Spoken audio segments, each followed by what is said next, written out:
books in a year to anyone. Well, you got two. Hi, I'm Stephanie Benetti, and along with Joe Montaldo, we host News on the Flip Side. Come join us every Saturday night at 7 p.m. Central for our 3-hour program. We have opinions on everything, and we're not afraid to share them. False history gets made all day, every day. The truth of the new is never on the news, but you can find it here with News on the Flip Side. Remember, don't be politically correct. Just be correct. Join us.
Listening to the show and wish to join us in the chat room, 2015 edition of Global Newsmaker Focus with co-hosts Vernell and Patrice. The program is now broadcast live Thursdays from 7 p.m. to 7:55 p.m. Eastern and rebroadcast on Saturdays at 11:10 p.m. Eastern on United Public Radio and UPRN 107.7 FM New Orleans, Louisiana, and 107.9 FM and 105.3 FM Henderson, Pass Christian, Mississippi. The program's website is globalnewsmakerfocus.com. Also, the call-in number for any callers who'd like to ask questions of our wonderful guest is 504-273-7379. This program's website is globalnewsmakerfocus.com. And Vernell, this program's excellent co-host, will be joining us for upcoming programs. She's in the room this evening. We miss her. She is a superb co-host and also a wonderful legal administrator. Now, Vernell, we are calling out to you. Now, I will be the host this evening, and my name is Patrice Sheridan. But first, some brief bio details. Our guest tonight is author, retired Colonel Richard Hobbs, who returns to give us his insights on Islam, current Middle East developments, including ISIS, its atrocities, and its asserted claims to be an Islamic state, and the regional and global reaction to ISIS and the multinational coalition against ISIS. It is an honor to have Colonel Hobbs as a returning and featured guest on tonight's broadcast. First, I'd like to note for our listeners, and thank you again for joining us, a brief bio description of today's guest. Author, retired Colonel Richard Hobbs, is a graduate of the United States Military Academy at West Point. Selected as an original Olmsted Scholar, Hobbs received the degree of Docteur de l'Université in International Law and International Relations from the University of Lyon in France. He spent 2 tours of duty in Vietnam, advising Vietnamese paratroopers and serving as executive to the deputy commander in Vietnam, managing a large fire base, commanding the 2nd Battalion, 28th Infantry, and advising a Vietnamese regiment. Hobbs was an Army Research Associate at the Center for Strategic and International Studies in Washington. He has served in the Pentagon and with the Department of State as political military advisor in the Bureau of Near Eastern and South Asian Affairs. After retiring from the Army as a colonel after 27 years, he joined Teledyne, where his positions included Vice President International. He established his own consultant firm, Service International Limited, for international business development. Colonel Hobbs has taught courses in international politics and international conflict at the University of Nevada at Reno, Colonel Hobbs also has served as Assistant Professor of International Relations on the faculty of the Department of Sciences at West Point. Some of Colonel Hobbs' books include Radical Islam at War with the World, Do We Want Dimitude, Third-Class Citizens, Slave Islam, or Do We Want to Be Free? It is Our Choice, Death by a Thousand Cuts, Islam, Fiscal Irresponsibility, and Other Threats to Destroy America. Next, World War IV and Beyond, Islamofascism, the Third Jihad, and Other Threats to the USA. Next, You and the New World Order. And last book, The Myth of Victory, What is Victory in War? Now, Colonel Richard Hobbs' website can be found at coldoc.com, spelled COLDOC.com. Sir, welcome to the program, Colonel Hobbs. I hope you can hear me, sir. It is our honor to have the opportunity of interviewing you for a second time. Colonel Hobbs' first interview on Global Newsmaker Focus aired this past October 11th, 2014. That program contained Colonel Hobbs' brilliant summation and details on the nature and goals of radical Islam and its major goal of a global Islamic caliphate under Sharia law. Some of these concepts are now being mirrored in the latest news articles and posts on ISIS and the Middle East situation. Welcome, Colonel Hobbs. Now we want to hear from you, sir. Our audience wants to hear from you, not me. But my first question, Colonel Hobbs, if you can hear me, is for our listeners, Colonel Hobbs, could you again...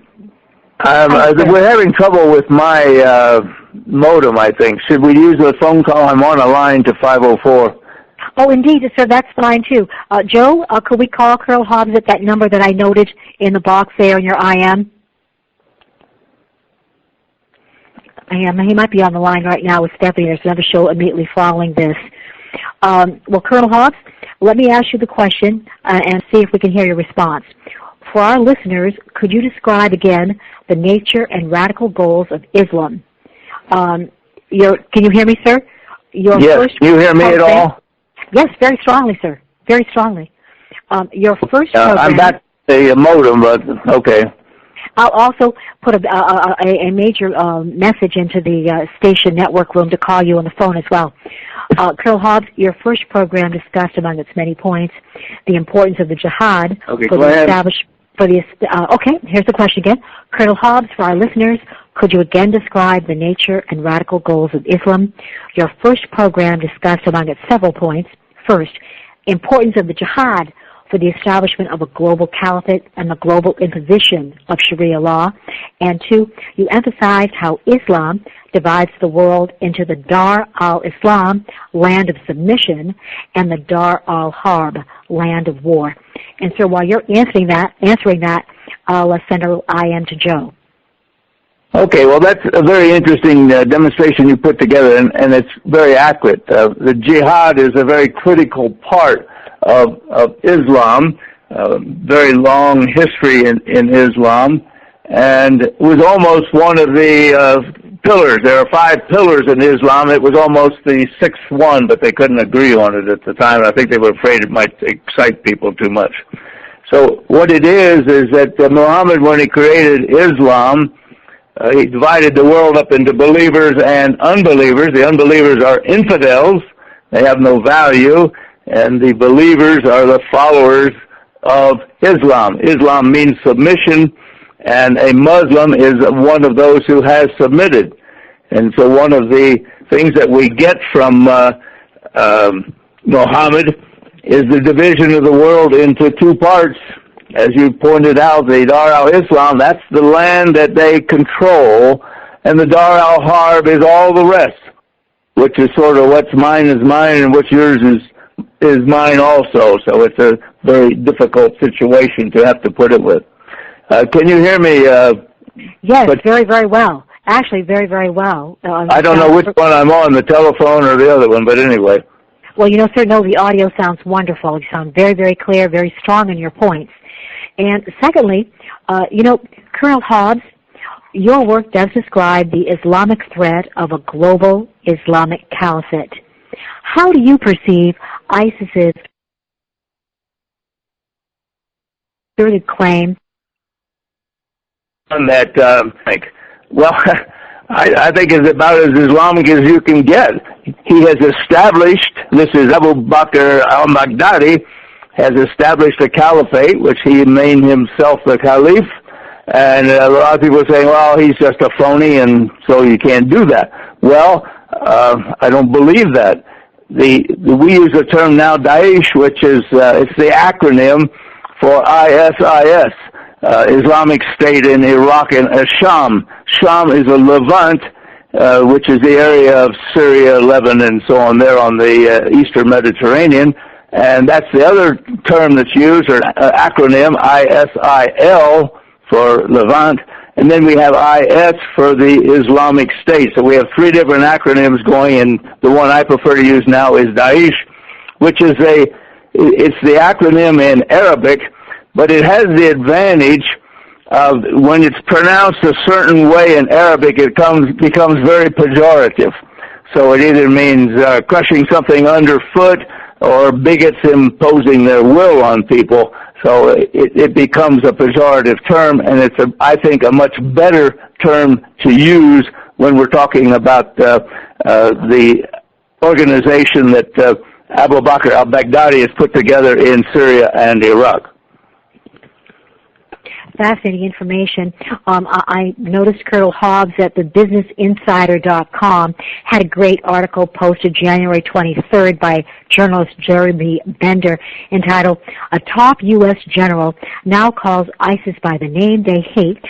And journalist Bender references Lieutenant General James Terry, who uses the name, sir, how do I pronounce it, Daesh?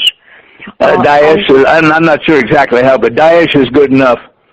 Wonderful. Well, almost exclusively while discussing ISIS, I guess they hate this name. And Mr. Bender notes here, citing him directly, Terry said he had begun to use the term Daesh instead of ISIS at the request of Middle Eastern partners in the anti-ISIS coalition who wished to draw a sharp line between the group and Islam. Boy, that reasoning sounds good to me. And I guess Prime Minister Tony Abbott also is calling this group Daesh, as also U.S. Secretary of State John Kerry is also following that use of the name. And also, let me see. Oh, this is interesting. I guess ISIS supporters hate this name because it also leaves out the Islamic portion of the name. That's interesting as well.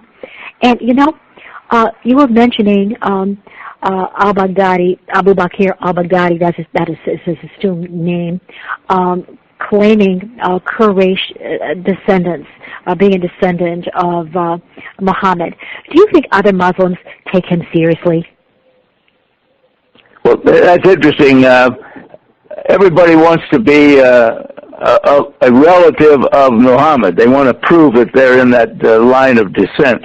I don't think it's possible for all of them, but a lot of them do. The kings, particularly King Abdullah over in Jordan, the Hashemites claim that they're related to the Quraysh. Abu Bakr, his original name is Ibrahim Ali al-Bakri. So al-Bakri, I don't know whether that's the name of the tribe, but it most likely is. And when you have that, that would be a connection. But, it's interesting. Why did this guy, Ibrahim, why did he pick the name Abu Bakr? And that's a very interesting thing, because Abu Bakr, the one that's originally and more important in Islamic history, was the first convert with Muhammad, and his daughter was Aisha, who was married to Muhammad when she was 6 years old, and so they became related. And when he died in her lap, his head in her lap, because she was his favorite wife. And Ali, his cousin, thought he was going to be the caliph, because nobody could take over for him since he was the last prophet. But the companions and the people around Muhammad, because there had been no method of succession, elected Abu Bakr. So he was the first caliph, and he saved Islam because the various tribes thought they'd had enough of this nonsense, and when Muhammad died, they went back to their old ways in the desert, and he brought them all back into the fold and smashed them pretty hard. So it's very interesting that he selects the nom de guerre of Abu Bakr, and then al-Baghdadi means from Baghdad. So Abu Bakr al-Baghdadi is his name, but that's not his real name. So that's very, very interesting. Now, Colonel Hobbs, I hope you didn't hear me kind of have a large sigh there. My wonderful cat just jumped on the laptop, and I was afraid of his disconnecting my phone connection there. Colonel Hobbs, the reports of the atrocities committed by ISIS have been so horrific and extensive. First, the execution of the Jordanian pilot, Lieutenant Muaz al-Qasyasbeh, resulted in the rightful extreme anger of the Jordanians, and please pardon me if I mispronounce that name. Now, Colonel Hobbs, do you believe that Jordanian's King Abdullah II will be successful in his retaliatory actions against ISIS? There's a great article by Newsmax.com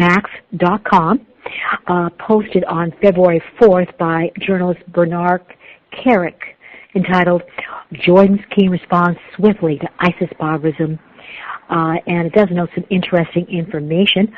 Apparently, King Abdullah II is a graduate of the Royal Military Academy of Sandhurst in the United Kingdom. Also, he served as a commander of Jordanian Special Forces before becoming king. Again, noting that information in the article. Well, you know, Colonel Hobbs, he's certainly a very educated and skilled monarch, and the Jordanians are strongly against ISIS now.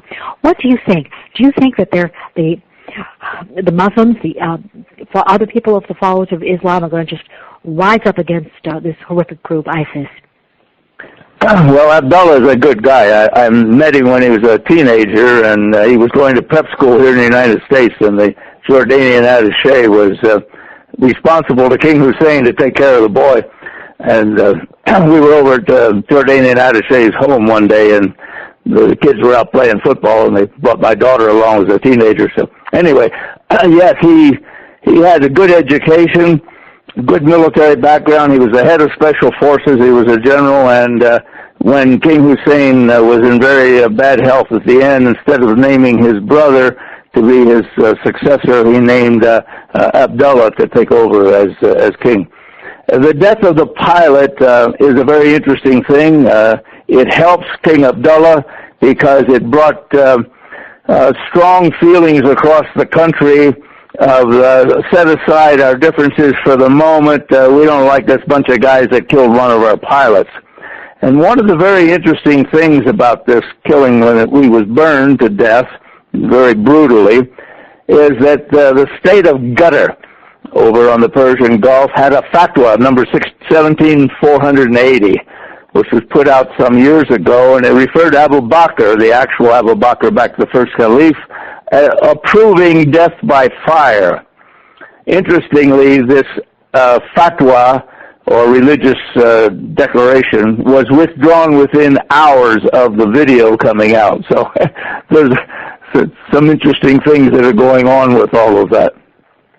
Well, you know, not to be graphic, Colonel Hobbs, but there has been a good deal of media coverage about different experts saying that fire is forbidden in the Quran. But, of course, ISIS has its ridiculous justification for these killings by fire. Other individuals have also been executed in this manner, saying that they represent air attacks on ISIS locations. But, you know, here I've got a key comment. Am I correct here that ISIS uses prisoners as human shields when ISIS thinks there will be an attack on a particular ISIS location? Well, if I understand it, yes, they use human shields, but the argument they were using was an eye for an eye. The use of the pilots and the airplanes by dropping napalm or anything that's explosive in fire, then the pilot could be killed by fire, was their justification for it. Boy, that's interesting. And, you know, CNN reported in an article this past Thursday, let me see, it was entitled activist, ISIS now holds 262 Christian hostages in Syria by journalist Laura Smith-Spark. Unfortunately, they're saying now that 262 Assyrians are being held by ISIS, and indeed Osama Edward, founder of the Assyrian Human Rights Network, is claiming that this Sunni extremist group, meaning ISIS, now holds 262 Assyrian captives. There have been reports in the media they're really fearing for these people, that they'll be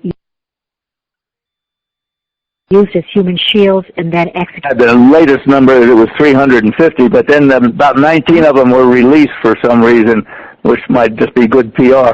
You know, to go with that, what's important about it is these people are Assyrians, and the Assyrian city of Nimrod was just bulldozed yesterday, which is an ancient city going back to about the 13th century BC. It's on the Tigris River, close to southeast of Mosul.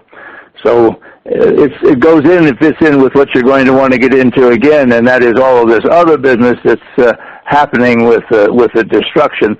But the whole business of the Christians is bad. And then you've got, of course, the Christians at the execution that we had in Libya, which I think you want to talk about. Yes, sir. There's been much coverage of the beheading of the 21 Coptic Egyptian Christians on that Libyan beach. Now, at the NewYorkDailyNews.com, there's a great article entitled "Pope Francis Declares Them Martyrs." The article itself is entitled "Pope Offers Mass for 21 Beheaded Egyptian Christians, Calls Them Martyrs," and the journalist for that is Deborah Hastings. It was posted February 17th. And just two little bulletins from that article. He, meaning Pope Francis, asked that the Lord welcome them as martyrs, quoting the Pope, and on Monday he called the horrific killings a barbaric assassination. Now, you know, Pope Francis is scheduled to address both Congress and the United Nations later this year. I wonder if he's going to pointedly mention the ISIS threat, as well as the Pope's other concern about global warming and the environment.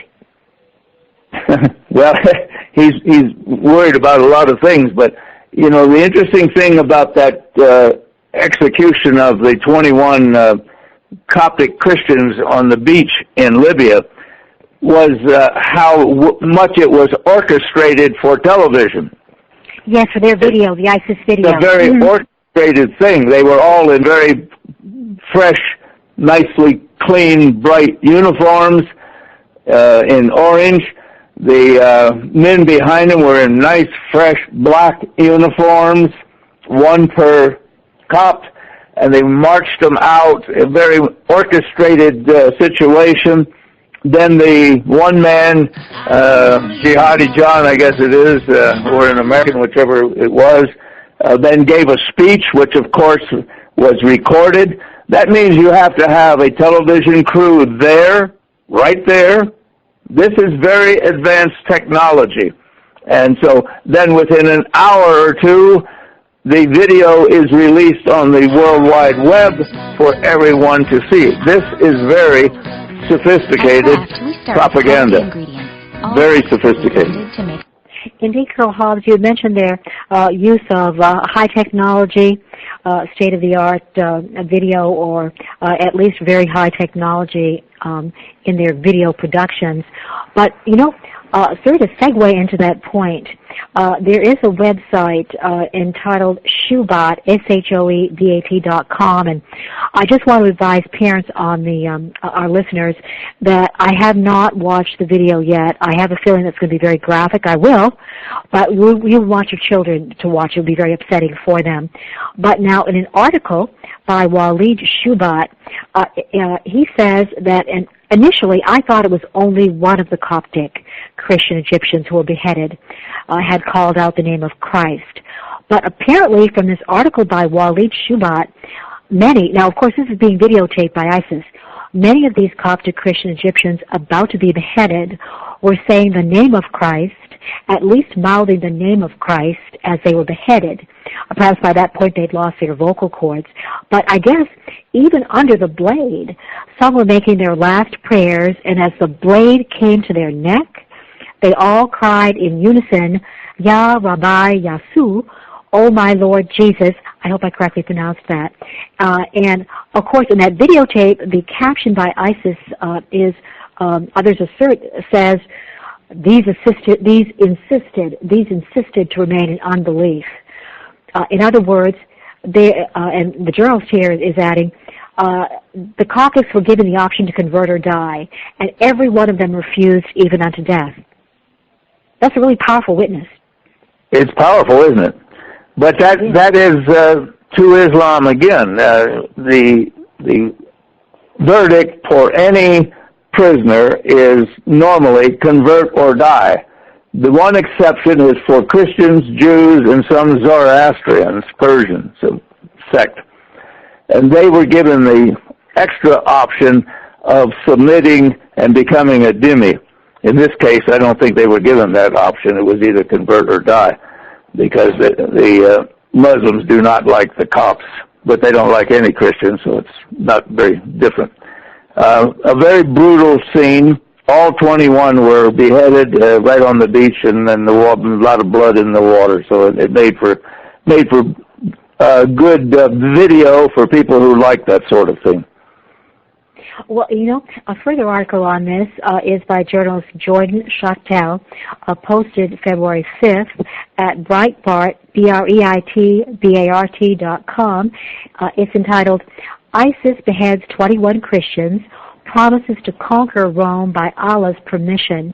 And quoting the journalist directly, the Islamic State terror group released a video, you were referencing this, Colonel, on Sunday, showing the Islamic jihadis beheading 21 Egyptian Christians who were previously kidnapped in Libya, end quote. And let me see, and you're referencing that the media, the professional media group, further quoting the journalist, Mr. Shachtel, the Islamic State's Al-Hayat media, the group that has published the previous beheading videos in the Middle East, produced the Libya video titled, A Message Signed with Blood to the Nation of the Cross, end quote. And, in this video, too, I guess, and here further quoting the journalist, citing, after the ISIS leader finishes speaking, his fellow terrorists then commenced the beheading of the 21 Egyptian Christians, and now quoting these terrorists, and we will conquer Rome by Allah's permission, the promise of our prophet, peace be upon him, the militant leader says after his comrades slaughter the Christian hostages, end quote. Well, many journalists are referencing this conquering Rome concept, and a Twitter comment was noted, Ray ISIS and coming for Rome, but some journalists question if it is Rome as in the Papal State, or is it the West in general, or specifically the United States? Well, conquering Rome is a constant theme that is, you see it regularly in Islamic writing. Some of the time it's talking about Rome, some of the time it's talking about the West, and some of the time it's talking about Europe. What it is, you're going back to the times when this started. You're talking about the Roman Empire. So Rome was an empire, and important to remove the Roman Empire. They never got into Italy in any strength, but they got into it a little bit, but they never conquered Italy. But they did get up into Spain and so on. But this comes up regularly. I've seen it with the Imam of the King Fahd Defense University, Yusuf Karadawa, uses, we will return to Rome, meaning Europe in his case, saying we'll get there with teaching. We won't even have to use the sword because we're going to take over Europe. The Turkish Prime Minister has used it. So it is a recurrent theme. We will conquer Rome. We will come back to Rome. And I think in the general sense, it means we're going into Europe. I think that's their first meaning of it.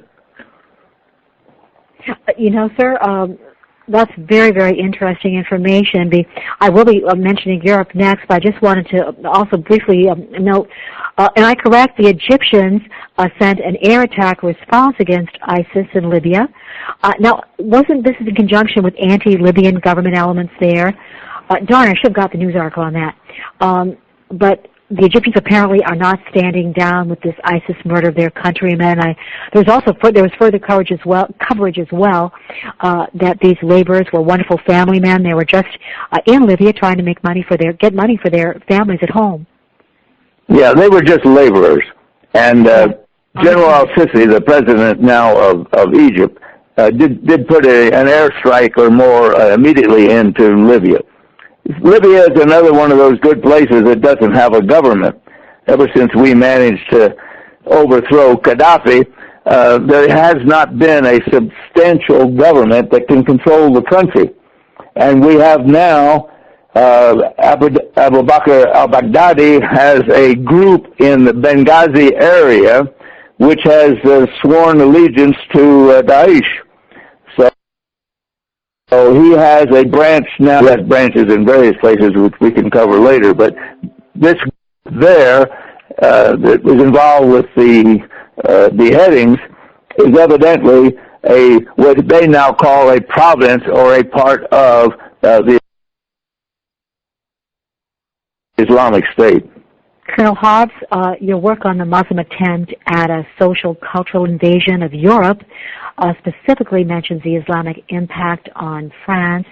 At your coldoc.com site, there's an excellent article on the French situation. It's entitled French Problems, Are They World Problems?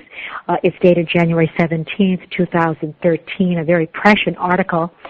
Now, okay, if I'm correct here, the attack on the French satirical magazine Charlie Hebdo, the killing of the editor and many staff members, as well as the grocery store killings in Paris have provoked a strong suspicion that Al-Qaeda and ISIS were linked in both tragedies.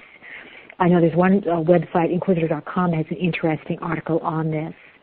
And also we had that recent Danish event when a Danish cartoonist was the subject of an assassination attempt while attending a conference. Apparently one of his cartoons had a negative depiction of, I believe it was Muhammad. Well, poor old Muslims, they have such a terrible ego problem. They just can't stand any criticism. Every little cartoon turns them into raving maniacs. So they've got a psychological mental problem. But yes, the whole thing that the question of Al-Qaeda and IS working together. They're not working together at this time. You might recall that when Abu Bakr first, he was the head of what was called ISI at the time, Islamic State in Iraq, left over from the war when we were fighting over there. And then in 2012, he took that into the battle in Syria. And that's when he established the Islamic State of Iraq and Sham, or Syria, sometimes said. He got in a fight with Ayman al-Zawahiri, the head of Al-Qaeda, because he wasn't cooperating as far as Zawahiri wanted with the al-Nusra Front, which was his main effort in Syria. And so it got so bad that he finally said, okay, you're not a part of Al-Qaeda. So Al-Qaeda and IS have split. They are not together. What brings them together and what you were talking about, though, is in the Charlie Hebdo attack, of the three people, two of them had trained in Al-Qaeda in the Arabian Peninsula, AQAP, down in Yemen. They had spent some time down there, and the other one had been to Syria and had a little bit of training with ISIS. So the training was there, but not the two organizations. The two organizations were not cooperating in France. Thank you for clarifying that for me. Appreciate it, Colonel Hobbs. And, there was a recent news article showing French air support for the coalition efforts against ISIS, and apparently the French have very strongly reacted against this terrorist and encroachment and the terrorist acts there. And I've noticed another article claiming a new focus on using the Daesh name. Have you heard that? No, I didn't see that one, but okay, go ahead. But I know that there was a recent news, it was just one, I should actually have the article reference here directly, but I remember seeing in one of the major news groups that showing the French air support for the coalition efforts against ISIS. Yeah, French have been doing some work in there. Their main effort, I believe, has been in Syria, but it's not clear exactly where they are. But there is the French support. And the Jordanian support. You've been listening. Very interesting. Well, Colonel Hobbs, I think you mentioned this earlier in this discussion. Do you think the atrocities of ISIS have prompted a significant number of Westerners now to disregard any Islamic criticism of unfair terms or any terms used regarding them or their background? That argument of theirs is going to fall on deaf ears. Well, I'm not sure what the impact is. I would hope that all these videos would get the Americans' attentions and they wake up. But we've had some atrocities for years and years, and Americans won't wake up. I mean, we blew up the World Trade Center. Okay, we got all excited for a couple of weeks or a couple of months and went back to sleep. And we had beheadings constantly. It's not anything new. It's gone on regularly. And the Americans have not really responded. So I'm still pessimistic as to whether the Americans are waking up. I don't think they see the threat yet of Islam. The threat is not Islamic State. The threat is Islam. That's the question. Colonel Hobbs, last discussion, then let's go directly into ISIS after this. We had touched on ISIS's various sources for funding. There's an interesting article at CNN.com dated October 7th, 2014.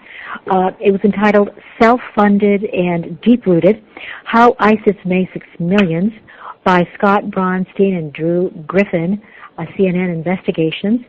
And it's really, it's amazing. I guess they're noting that ISIS does make about $100 million per day. It has several revenue sources, including oil smuggling, organized crime, and for example, with the oil smuggling, apparently the oil source are refineries and wells that ISIS has gained control over in northern Iraq and northern Syria. And the article notes that it was easy for a while to smuggle the oil into quiet parts of southern Turkey. Hopefully that situation has changed. But also, from other articles, they're mentioning that other articles mention extortion, also human slave trade, human slave trafficking, horrible activities. Well, funding is a fundamental thing. You don't run a war without money. Somebody has to buy all those Toyota pickup trucks, all those AK-47s, all those uniforms, all the ammunition that they spend. Some of it was stolen from the Iraqis when they folded in Mosul, but that doesn't take care of the AK-47s. So, yes. And this is the whole argument when people say the Islamic State is not a state. Well, what is a state? A state is an organization that has to provide some services. Now, an insurgency does not go around providing services. They hit and run and hide. They don't take care of the water, the sewer, the street lights, the transportation, the courts, the food. You have to have all of these things if you're going to control an area. They control an area. Therefore, they have to provide all of that. And they do. And that's what is important. So there has to be money for that. You have to pay people. You have bureaucrats. You have somebody that's running the waterworks, running the gas stations, getting all this stuff. They've been using the old smuggling routes. Smuggling routes are famous in this area, been there for thousands of years, that you bring things in. But when you smuggle things, you got to pay on the barrelhead right away. You got to come up with the cash. You can't run the line of credit with these people. So they do have money. Now, as you mentioned, they were getting it from oil. It was about $1 to $2 million a day from oil. It's interestingly, they just set fire to the Azil oil field outside of Tikrit, where that battle's going on in Tikrit right now. They just set that oil field on fire. and we've been attacking the oil fields by air just for that same reason, to try to cut down on their income. But what they are also doing is collecting taxes. Yes. If you run a company, or you run a store, or you run anything else, they come in and say, okay, you're going to pay us X dinars a month. And in many cases, the store owner says, hey, that's not too bad. I paid 2X to Assad, so it's a good deal. Okay. Well, of course, his option was to get his head cut off also, so he was probably pretty amenable to whatever they were going to tell him. So they are getting money from all of the companies that are running things, and they have installed their own people, or else they insisted that the previous management stay and run the operation, which they had done with the oil fields, water, dams, things like that, which are fairly complicated. You have to have technically proficient people to administer them. Same way with a hospital, for example. So anyway, okay, then they get money from kidnapping. They get money, they've sold some of these antiquities, some of the ones they didn't smash, they have sold them. Kidnapping is a good way, extortion, stealing, banks, other places. They have managed to put a budget together. This is a real operation. They have a budget that has a $250 million surplus for American operations in case, so on. So they have put together a state. They've divided the area up into 16 wilayats, which are pretty much the same as the old provinces. There are 9 in Iraq and 7 in Syria. And each one of those has an emir who is in charge. He's in charge of all of the administrative operations as well as military operations. He has a shura council which advises him and helps him on everything. So this is an organized group. This is not like an insurgency. This is an organized group. Now, we're disrupting them, but that doesn't stop it. You're going to have to take them out, and that's not going to be easy. Boy, those are really very intriguing, informative comments there. I was looking again at this article by Scott Bronstein and Drew Griffin, the CNN investigations for October 7th, 2014. They reference the monies coming in from crops in the Syrian area. They can, I guess they're saying that in terms of Raqqa, their capital, or de facto capitals, they don't. And quoting directly, they also control sort of the breadbasket of Syria. Further citing, they've got the cotton and the wheat and all these other things. All of these serve as sort of economic and powerhouse or funding for ISIS. Also, they mention here, and let me see, they were mentioning when they actually took over bank monies. Of course, they're terrorists and criminals, so I'm not surprised. Here it is. Quote, in Mosul, ISIS looted the central bank and other smaller provincial banks, resulting in a financial windfall of tens and possibly hundreds of millions of dollars, end quotes. But now, Colonel Hobbs, I'm confused. When you mention tax, that would be like a form of extortion. Does this at all relate to the jizya? Did I remember that term correctly? Or is that just a tax that's placed on non-Muslim peoples? Well, they may be doing some jizya, but that jizya is strictly something you do with the Christians. The tax I'm talking about is on the Muslim business owners, store owners, just like they would pay it to Assad or the prime minister or the government in Baghdad. So, everybody would be paying taxes. So they're collecting taxes. They're collecting this money. That's very interesting information. Thank you. Thank you for clarifying my understanding there, Colonel Hobbs. Also next, before we go into again the characteristics of Islam. I'm sorry. On a tangent here, I was very intrigued by reports that ISIS or ISIS-linked groups had attempted to infiltrate the border of Saudi Arabia. Some articles are also referencing that Saudi Arabia is constructing a wall around a portion of its border. This was from a Newsweek.com article. ISIS attack Saudi border post and infiltrate town. Have you heard any information there about the Saudis being very concerned about ISIS?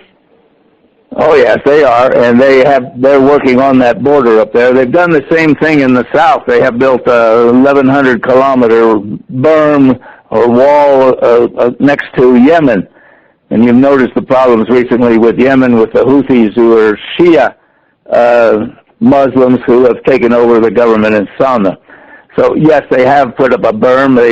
They're very concerned about their northern border. It's not that far up to Mosul, and it's a straight line down into Saudi Arabia. There's not much there. It's just empty desert, most of it, but it's very concerning to the Saudis. They are worrying about that very much, yes. One thing you haven't gotten into yet, I assume you want to get into at some point, is the question about all of this damage that they've been doing of destroying everything that's going. Do you want to come to that at some point? Yes, please. Yes. You mean the artifacts, the historical artifacts, priceless? Yes. Yes, indeed. Priceless artifacts, also ancient buildings. Yes, sir. Please, more details on that. That would be fascinating.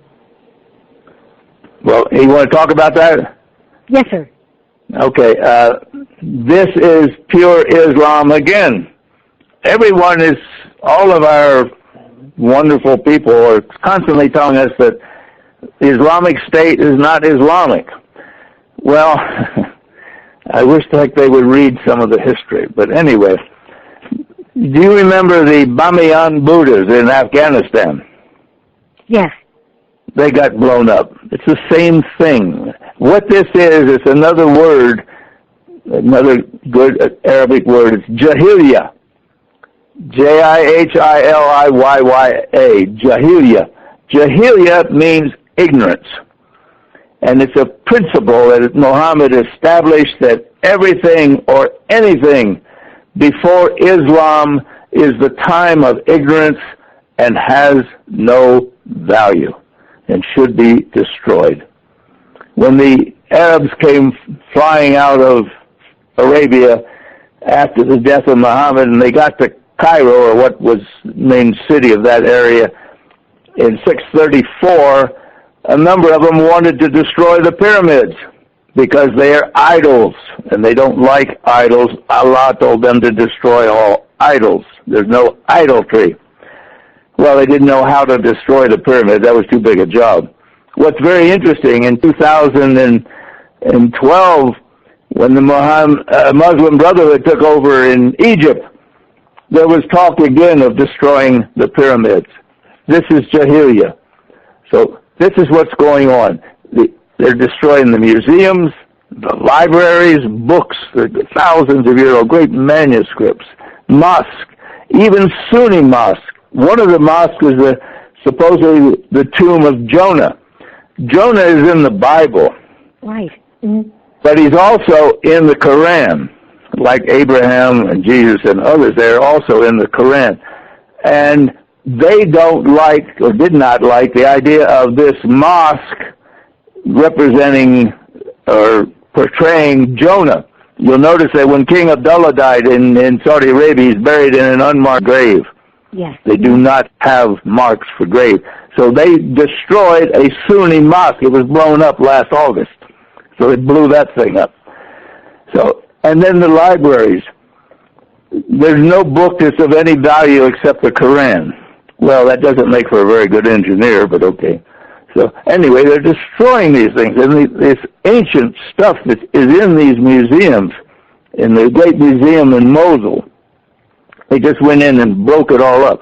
They destroyed the main library in Mosul, and then the library at the university in Mosul. So, and the number of mosques, Shiite mosques, of course, they go right away. But even some Sunni mosques, but the Shiite ones, they're by definition of no value, and you blow them up. This is the true Islam. I mean, you just can't get around it. This is not a bunch of wackos off on a tangent. Abu Bakr has a doctorate in Islamic studies from Saddam Hussein University in Baghdad. I think he knows more about Islam than some of our politicians. Well, you know, the destruction of centers of learning, books, historical places, historical artifacts is horrible.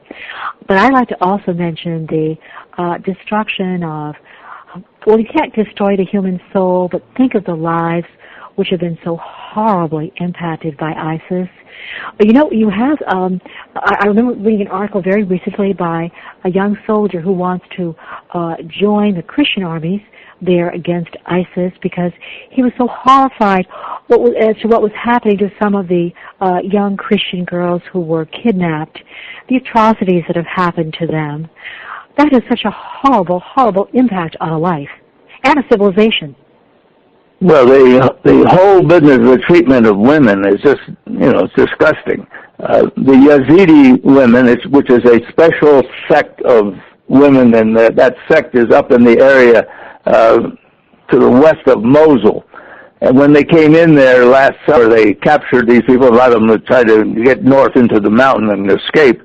But the ones that they captured, these girls and women, were sold off as sex slaves. They were running slave markets, and then they put those on video also. We have videos of slave markets and people bidding on them, and then they sell them, and then they sell them to somebody else, and they sell them to the next person and move them around.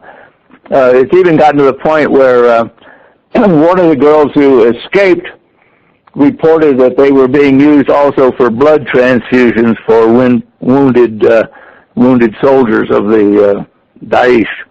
So it's very discouraging. There's the Al-Qansa Brigade, which is a woman's brigade, and they've been controlling things, and a bunch of women were stopped for not wearing their veil, and they put acid on their faces. They cut off some women's hands for using a cell phone. And of course, we've had the stoning of women supposedly for adultery, but for whatever reason, they put them in a hole and cover them up and then stone them to death. So the treatment of women is one of those really black marks on Islam, because that is also Islamic and in the history. Those are such strong comments. Thank you, Colonel Hobbs. Also, on a side note here, now those brave troops, the Peshmerga, the Kurds, have been valiantly fighting against ISIS. Our Senator McCain of Arizona wants the Peshmerga to receive arms from the United States, and there's a great article at thefiscaltimes.com, posted January 27th, 2015, entitled "McCain, Get Ready, U.S. Troops Ground Iraq and Syria." I hope that's the full title and not just the description here in the URL. Do you think that's a very good piece of advice, that the Peshmerga should be fully armed by us, or not fully armed by us, but receive important armaments from us, important weapons? Well, they need more weapons, and they haven't been getting them because we've been sending everything that we send over there. We've been sending it through the central government in Baghdad, and Baghdad has not been passing it on to the Kurds in the north, because they've always been at loggerheads, and they've been at loggerheads over the distribution of the oil revenues. And then, of course, they don't get along anyway. The country is badly divided into a Shia southeast, Sunni center, and a Kurdish north. And so they have not gotten their fair share of things. It was very interesting. There's another one of these great videos that their media company can put out, and it showed 21 Peshmerga prisoners in cages on the back of pickup trucks being paraded through a city. These clowns have some kind of a thing about cages, but anyway, these were in cages, and very discouraging to see this sort of thing. Indeed. I think I saw some of those photos myself. They were really horrific. And, we're coming up with 3 more minutes before the end of the program. I don't know if this is too much of an aside. I was noticing that our Senator Lindsey Graham of California believes that the American people should know the details on our negotiations with Iran. And also Iran in its own right is do you think it also is a tremendous Muslim threat? And how do you think Iran will play out as regards ISIS? we're in the very difficult and unusual and embarrassing position right now of being basically allied with Iran in the effort against Daesh, because General Qasem Soleimani, who is the head of the Quds Force, which is the fighting part of the Iranian Revolutionary Guard Corps, which was set up by Ayatollah Khomeini after he took power. Soleimani has been in Iraq regularly and publicly. He's been around before, but always used to try to keep it secret. Well, now it's very public. And again, there today, he's up there in the fight to try to get back Tikrit. He's working with, and probably has, I'm sure he goes nowhere without a lot of troops. He has people leading the Shia militias, which are separate from the Iraqi army. So you've got the Iraqi army, you got Shia militias, you got Iranian groups.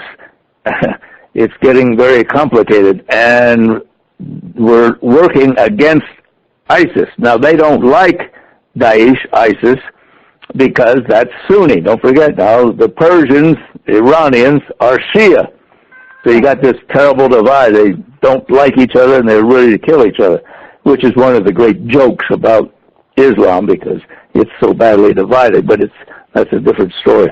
So anyway, yes, the Iranians have the nuclear idea. I don't think they'll ever give up that idea. They might postpone it. The whole reason to have a nuclear weapon is prestige.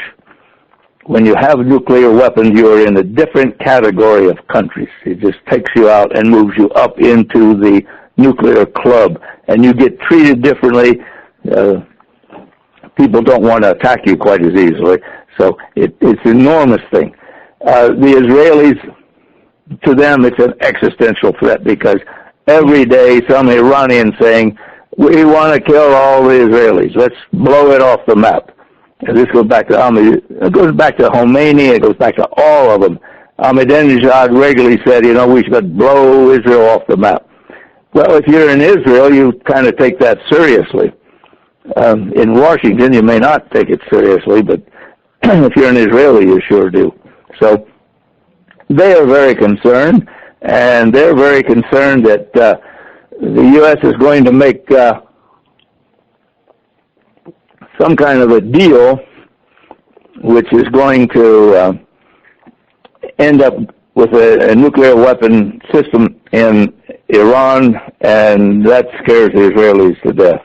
So they're very upset, and they're willing to push the U.S.-Israeli relationship right up to the edge, which is what Bibi Netanyahu did when he went to Congress on the 3rd of March.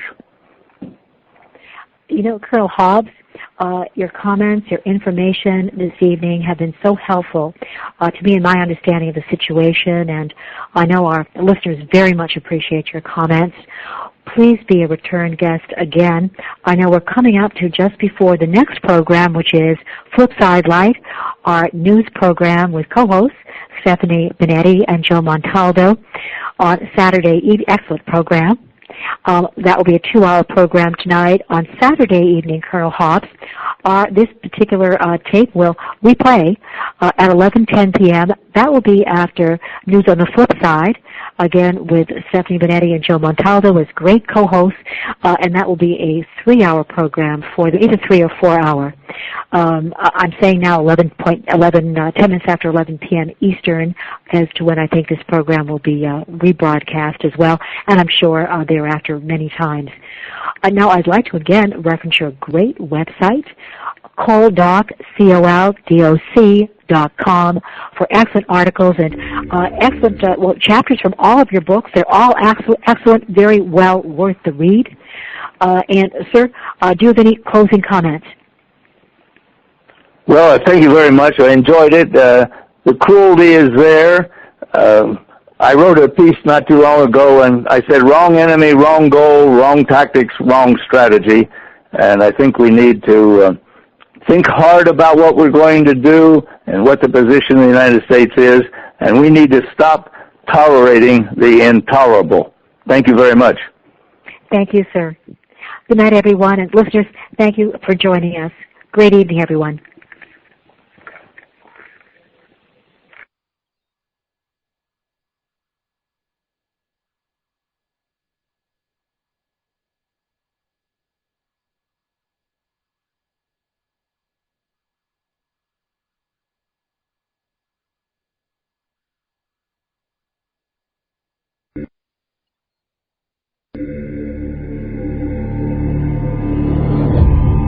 Years ago, I could not have pictured myself dragging my